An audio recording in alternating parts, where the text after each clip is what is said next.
নমস্কার বন্ধুরা, মনীষার হেসেলে আপনাদের সবাইকে স্বাগত। আজ নিয়ে চলে এসেছি ডিমের কারির রেসিপি নিয়ে। আর এই রেসিপিটি আপনারা গরম গরম ভাত অথবা রুটি, পরোটা, লুচি ইত্যাদির সাথে সার্ভ করতে পারেন। চলুন তাহলে বন্ধুরা দেখে নেওয়া যাক আজকের রেসিপিটি বানানোর জন্য এখানে আলু প্রথমে এইভাবে কেটে ধুয়ে পরিষ্কার করে জল ঝরিয়ে নেওয়ার পর কড়াইয়ের মধ্যে পরিমাণ মতো জল দিয়ে কেটে ধুয়ে পরিষ্কার করে জল ঝরিয়ে রাখা আলুগুলোকে দিয়ে দিলাম। আর 1 চামচ পরিমাণ লবণ দিয়ে আলুটাকে প্রথমে সিদ্ধ করে নিয়েছি। এরপর ডিমগুলিকে সিদ্ধ করে নেব। তার জন্য কড়াইয়ের মধ্যে দিয়ে দিলাম 1 বড় বাটি পরিমাণ জল। এরপর ধুয়ে পরিষ্কার করে রাখা ডিমগুলিকে জলের মধ্যে দিয়ে দিলাম আর দিয়ে দিলাম 1 চামচ পরিমাণ লবণ। খেয়াল রাখতে হবে ডিমগুলো যেন সম্পূর্ণভাবে জলে এখানে ডুবে থাকে।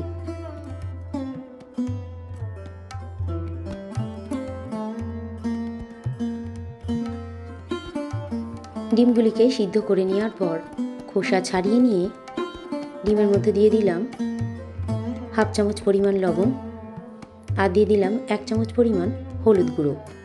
লবণ আর হলুদটাকে ডিমের সাথে ভালো করে মাখিয়ে নিয়েছি।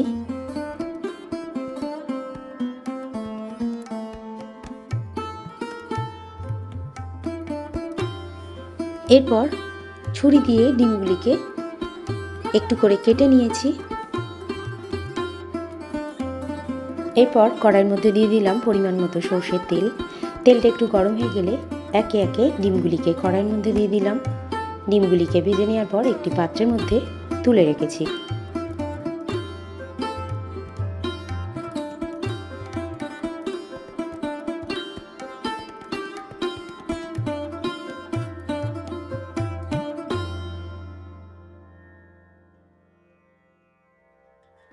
এরপর কড়াইয়ের মধ্যে সিদ্ধ করে রাখা আলুটাকে দিয়ে দিলাম। 1 চামচ পরিমাণ হলুদ গুঁড়ো আর স্বাদ অনুযায়ী লবণ দিয়ে আলুটাকে ভেজে নেব।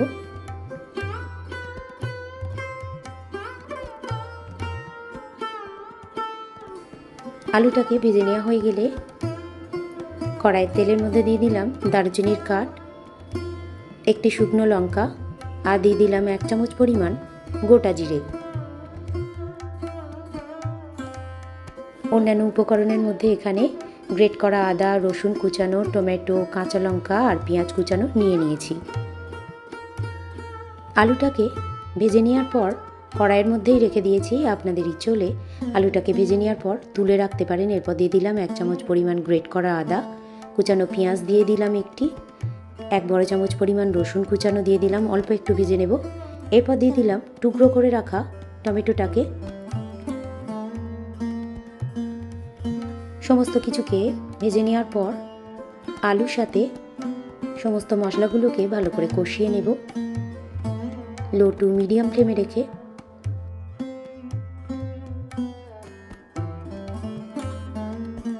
দিয়ে দিলাম একটি চেরা কাঁচা লঙ্কা।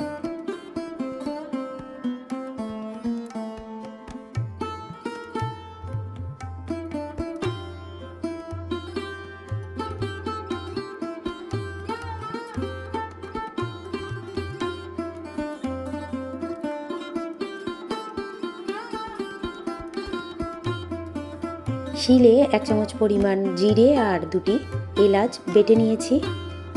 অল্প একটু জল দিয়ে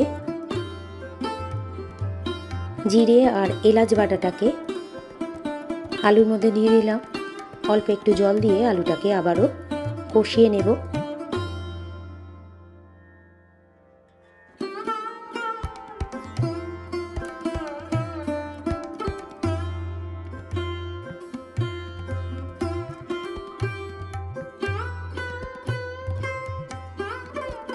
আলুটাকে ভালো মতো কষিয়ে নেওয়া হয়ে গেলে ভেজে তুলে রাখা ডিমগুলোকে কড়াইয়ের মধ্যে দিয়ে দিলাম। আলুর সাথে ডিমটাকেও ভালো করে কষিয়ে নেব। এরপর দিয়ে দিলাম 1 বড় বাটি পরিমাণ জল। মিডিয়াম টু হাই ফ্লেমে রেখে ফুটতে দেব 2 থেকে 3 মিনিট।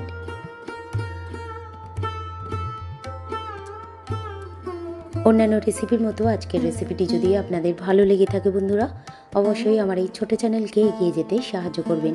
লাইক, কমেন্ট, শেয়ার করবেন। আর চ্যানেলে নতুন কোনো বন্ধু থাকলে চ্যানেলটিকে সাবস্ক্রাইব করে পাশে থাকবেন।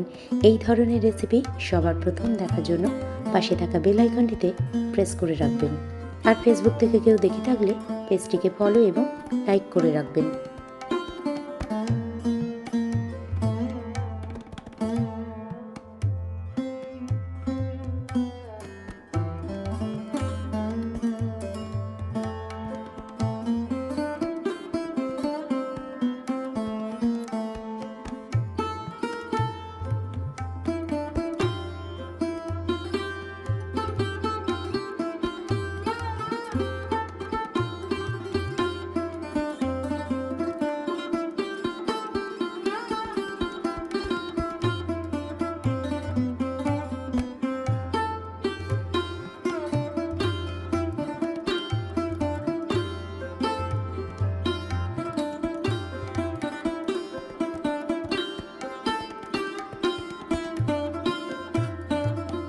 সর্বশেষে দিয়ে দিলাম 1 চামচ পরিমাণ গরম মশলা বাটা।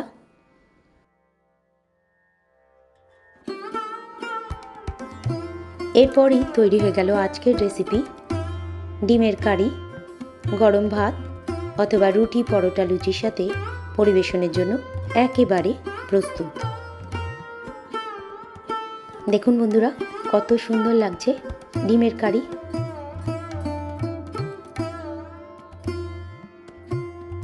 রেসিপিটি শেষ পর্যন্ত দেখার জন্য আপনাদের সবাইকে ধন্যবাদ। সবাই ভালো থাকবেন, সুস্থ থাকবেন। আবারও চলে আসব নতুন কোনো রেসিপি নিয়ে।